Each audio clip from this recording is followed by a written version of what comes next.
Hey, what is up guys? It's your boy Speed here. Today, we're going to be looking at Dota 2 Pro Tracker and Dota Buff and comparing the win rates, basically saying and seeing what is good in 7k MMR plus games, so the higher you grind, the better you get, what heroes are good, and then comparing that to all brackets, right? The trends page on Dota Buff gives you a pretty clear idea of what is meta, what types of heroes. You can see a lot of Zoo. It's so apparent right away. You're just like, Zoo, Zoo, units.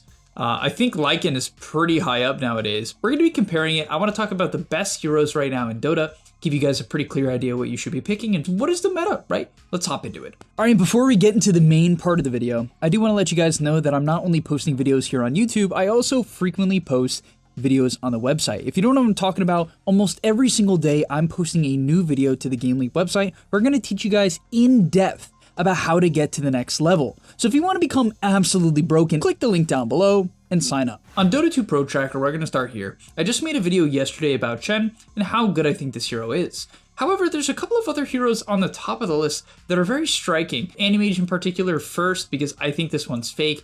Don't think the hero is good. I don't think it's good in the meta. I think the map is fine for Animage. Like, there's a lot of camps and that is fine for the hero.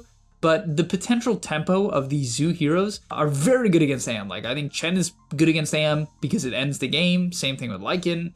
The physical damage is terrible for AM as well. Like, I don't like this hero at all in this meta, and I'm surprised it has such a good win rate, especially on Radiant. I don't understand that. We have Chen, very strong hero. The Zoo is good. There's so many camps on the map. I've honestly thought that Chen's been good for a while. Then we have Zeus, a hero I'm a big fan of, and I think it's actually pretty high up here as well. Zeus tends to be one of the highest winner heroes on Dota Buff and just across all brackets in general, and that's due to the fact that he's incredibly good at scaling. He's great at delaying the high ground, stopping the enemy team from ending the game, and punishing dives. And regardless of the game state, no matter how good or bad your game is, Zeus is going to do a ton of damage. So he's very good at pressuring and winning games and snowballing because he scales. And in losing games, he's very good at sitting back, waiting for the enemy team to overextend, and punishing them with percentage-based damage. I also think that Zeus is honestly a hero that potentially deserves a higher win rate than even this shows because the Manta build is very good. The Manta Char build is very, very good. So yeah, I'm not surprised to see him up here. I think this hero is incredibly good. Visage, what I'll say about Visage is it's shocking to see him this high up. A 3% increase over the last week. Maybe it's somewhat coincidence, you know, at the end of the day, that could happen. But yeah, he definitely fits what is the meta. So yeah, not too surprising. Spectre, it's really funny. I play Europe pubs. We'll come over here and you'll see Spectre is also a 53% win rate here with a staggering 2.7k matches. He's the third highest win rate in all of Dota right now. And this isn't too surprising to me. The hero is good, man. You know what's shocking or what I despise about Spectre? It's the fact that I've stomped, like, the last 5 Spectres I've played against, I've destroyed them, okay? I have put them in the dumpster. And then they hit level 6, and they kill my support, and they get an assist on my carry, and then my mid feeds, and all of a sudden, this guy's like 500 gold behind me at minute 10 when I dumpstered him for the first 6-7 minutes. It always happens. At minute 15, this guy somehow is close to his Radiance. I'm like, how? He had no lane. How does he have this? It's because assists give a lot of gold, honestly, and like Shadow Step's just insane. You just hit them with 2 daggers. You like Laguna them globally. And he pairs very well with some of these heroes too. I think the main one, in my opinion, he pairs well with is Treant, because Treant helps him win the lane or do well in the lane and then sets up with a shard. I think Shaman's an interesting one. It's just like Hex and a Shadow Step is insanely good, right? Wherever Shaman is, you can kill people. Nyx Spectre is so good. Like these pickoff heroes, in my opinion, I would say the best ones are like Nyx, Shaman, Ricky's okay, I guess, and then Treant. It's so powerful. And yeah, I play in Europe, and all the time in Europe, he's just insta-picked. This hero is picked first phase sometimes, always in the second phase. I swear it's picked by someone, like people think this hero is OP, and it's definitely good. I don't think it's OP. I mean, at the end of the day, I don't think anything is truly like super overpowered, but I guess it's overpowered. It's more powerful than the average hero. So 55% win rate, not shocking. The hero is so good, it has different builds it can go. Very, very strong. Talk about quickly the Lone Druid hero. I think Lone Druid fits the meta perfectly. I'm honestly shocked it's not up here. I can't even tell you why, because here's something to note. It is very high win rate in 7k plus, as a mid. And I will say, I think Lone Druid mid is extremely good. I don't want to say I think it's its best role, but honestly, it might be. And here's why. I think it might be its best role because in the mid game, I think Lone Druid is actually played best as somewhat of a roamer, if given the opportunity. The hero, yes, it can farm, it can take Ancients at level 6, it can play defensively and do that, but it's not that good at it. It's okay. Like, it farms Ancients reasonably well. You do have to pop your ulti if you want to take a stack, but whatever. From the mid lane, you can win your lane or do well in most matchups. You can rush a Diffusal Blade. Like, I actually don't think against most lanes you should buy Corrosion. I think in the offlane you should buy Corrosion because the Blightstone and the Corrosion Slow is really good, especially when you're hitting them with 2 heroes. So I personally think the Corrosion is very good offlane. But mid lane, you can just rush a Diffusal. Maybe against a melee hero you buy Corrosion, but you just rush a Diffusal and then you're like this super tanky, aggressive hero. And you have basically no mid matchups that are bad or particularly bad. Apparently people think there are some that are hard. I don't think so. I think you can play any matchup if you just resummon the bear at the right time. Your bear heals your hero and you can just resummon the bear and you can send it back to base if you really have to. Like, I think you can do fine, if not win most matchups. Then we have Slaughter. This is a hero to talk about. 54% win rate in the offlane. In the mid lane, comically is played quite a bit, 51%. In all roles, it's up there, right? 52.7%. I do think that the lower MMR you go, the better. I think Slaughter is a hero that has some flaws, notably that it's not the best farming hero early on. It's okay because it can take Ancients. Like, I honestly think because it can take Ancients and get a lot of levels from that, it's like sort of all right. But this hero is picked like crazy, right?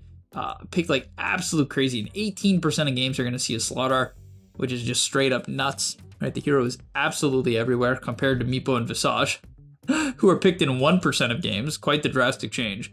Quite the fall off. Same thing in the Lone Druid. People should learn this hero, guys. I'm telling you, it's so strong. It's so strong. It's so strong. But yeah, the Slaughter hero, I think it has some flaws where it's a pretty gankable hero. I don't think its laning stage is honestly that good. I think it's actually quite bad into a lot of heroes. So yeah, getting Slaughter off the ground is rough. And the biggest issue with Slaughter and high MMR, in my opinion, is if people play the game, like, let's say you don't get off to a good start, which is very possible on this hero. It's very hard to like make plays with Slaughter when you're losing the game. Very hard. It's terrible at that. Unless they're diving your tower, which in that case, like Amp is really good because they're going to eat the tower with minus 10 armor. You don't do that much. Like, it's very hard to gap close from behind when you're under leveled. It's very hard to kill anyone when you're under leveled compared to something like Darkseer. Or Wraith King. Wraith King gets a bunch of skeletons, right? Kill them with skeletons. You could farm fast. You can push out waves more safely. Slaughter has to literally run up to the wave and click it 18,000 times if he wants to farm it, if he's doing poorly. And that's the main issue with the hero, in my opinion. Other than that, very strong hero. Strong mid-game. The Ags is insane. I've been saying it for a bit now. Ags is crazy. Has a couple different builds you can go to. Definitely a fan. Definitely good across all brackets. A hero that's not necessarily as good in high MMR as it is in low MMR is Abaddon. I don't even understand how this is here. Same thing with Oracle. I don't know, actually. I guess someone overextends and you see. I don't even know, guys. Like, I have no idea what to say about Abaddon being high win rate. He is not up there. He is nowhere to be seen. He is nowhere to be seen. He's literally nowhere. I don't know. Couldn't tell you. Treant, on the other hand, definitely a good hero. Soft support, position 4, 54% win rate over a very small percent of games. However, pause 5. Everywhere. In EU, pick ban every single game. Not an over-exaggeration. It is not ignored. I have not seen it ignored a singular time. Not once. It's insane how serious they take like the picking and such. It's unbelievable. Treant, just a good hero, good laner. It's crazy how broken it was. I think it was top 3% win rate at some point, Treant, which is not surprising because, I mean, it was so broken. And yeah, I mean, this hero is incredible. It's a good laner. In the mid game, the shard is just so good. It helps you play the map, and with such an open map, it sets up pickoffs, and it does so much damage. Treant does so much damage. It's unbelievable. Like, I see this hero walk up to cores and just solo kill them sometimes if they're semi-low. It's insane with the shard what you can do, and the amount of impact you can have. So yeah, big fan of this hero. One that's really odd to me is Lycan. I think this is another example of people are probably hearing like me hype it up. I think BSJ's hyping it up. And in general, people probably see the win rate on Dota 2 Pro Tracker. And even on Dota Buff, right, the win rate was 51. And so some players are probably trying it, but I wouldn't shy away from Lycan, guys. I think Lycan is pretty good in this meta. I think it's a very powerful hero, and it received a lot of buffs recently. But okay, that's going to be all for today's video. Just want to talk about some of the top heroes, just the contrast from high MMR to low MMR. I guess one other one that would be interesting to talk about is Wraith King. I think this hero is just so consistent, man. It was really high win rate for a while. It's currently 52.7 over only 300 games, which isn't that high in the offlane. It's 52.8 over 650 games, so the hero is much more popular as an offlaner right now in high MMR, which I find a little weird. I think it's fine in either role. But I do think that the Wraith King is a hero that is very reliable. Very consistent laning stage, very good at farming. It's always useful to have an initiator, and I think that's what he's really good at nowadays, especially with the level 15 talent. The Wraith Blast stun duration, it's an 8-second, 2.6-second targeted stun.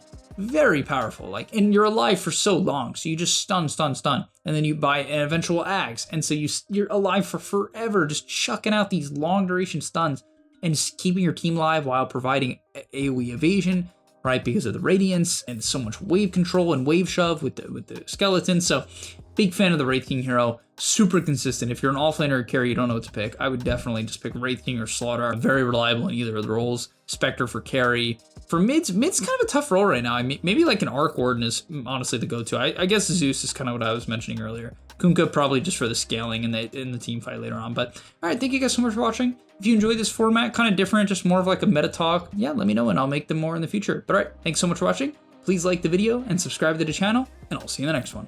Peace. And that's all, but remember, before you leave, come on, before you tune out, subscribe to the GameLeap website where we are going to help you get to the next rank. If you're stuck, click the link down below, and I'm out. Peace.